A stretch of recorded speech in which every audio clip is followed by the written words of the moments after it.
বৈরী আবহাওয়া ও ভারতীয় পেঁয়াজের দাম বাড়ার প্রভাব পড়েছে রাজধানীর বাজারে।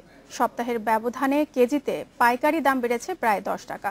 আকস্মিক দাম বাড়ার বিপাকে পড়েছেন সাধারণ ভোক্তা। অন্যদিকে সামনে দাম আরও বাড়ার আশঙ্কা জানিয়েছেন আমদানিকারকেরা। প্রতিদিনের রান্নায় অত্যাবশ্যকীয় পণ্য পেঁয়াজ, তবে অস্থির বাজারে বাড়ছে পেঁয়াজের ঝাঁজ। সপ্তাহের ব্যবধানে দেশীয় আমদানি করা পেঁয়াজের দাম কেজিতে বেড়েছে প্রায় 10 টাকা পর্যন্ত। পাইকারি বাজারের পাশাপাশি খুচরা বাজারের দাম বেড়েছে আরও বেশি। এতে বিপাকে পড়েছেন ক্রেতারা। আর দাম বাড়ার জন্য বৈরী আবহাওয়া ও ভারতীয় পেঁয়াজের দামে ঊর্ধ্বগতিকে দায়ী করছেন ব্যবসায়ীরা।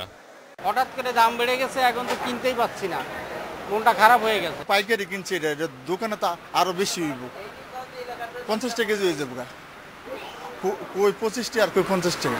ইন্ডিয়াতে বাজার বেশি, তো ওখানকার পর্তাতে হিসাবে আরো 2-4 টাকা বেশি বিক্রি হওয়ার কথা।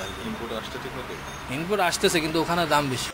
পাইকারি বাজারে এখন প্রতি কেজি দেশি পেঁয়াজ বিক্রি হচ্ছে 40 থেকে 42 টাকায়, আর আমদানি করা ভারতীয় পেঁয়াজের দাম 38 থেকে 40 টাকা। ঈদের আগে দাম আরও বাড়তে পারে বলছেন ব্যবসায়ীরা। সামনে দেশি পেঁয়াজ আরো কমে যাবে, আরো কমে গেলে তখন আরো কিছু বাড়তে পারে বাজার। আমার মনে হয় ঈদের সামনে কিছুটা হয়তো বাড়তো। বিকল্প হিসেবে পাকিস্তানে যখন পেঁয়াজ আছে, পাকিস্তান থেকে পেঁয়াজ আসতেছে, হয়তো সামনে, হয়তো ঈদের সামনে আসবে না, ঈদের পরে হয়তো আসতে পারে কিছু। বাণিজ্য মন্ত্রণালয়ের হিসেবে দেশে বছরে পেঁয়াজের চাহিদা 22 লাখ টন। এর মধ্যে 17 থেকে 18 লাখ টন দেশে উৎপাদিত হয়। বাকি পেঁয়াজের বেশিরভাগ আমদানি করতে হয় ভারত থেকে। Shahid Ahmed, independent news, Dhaka.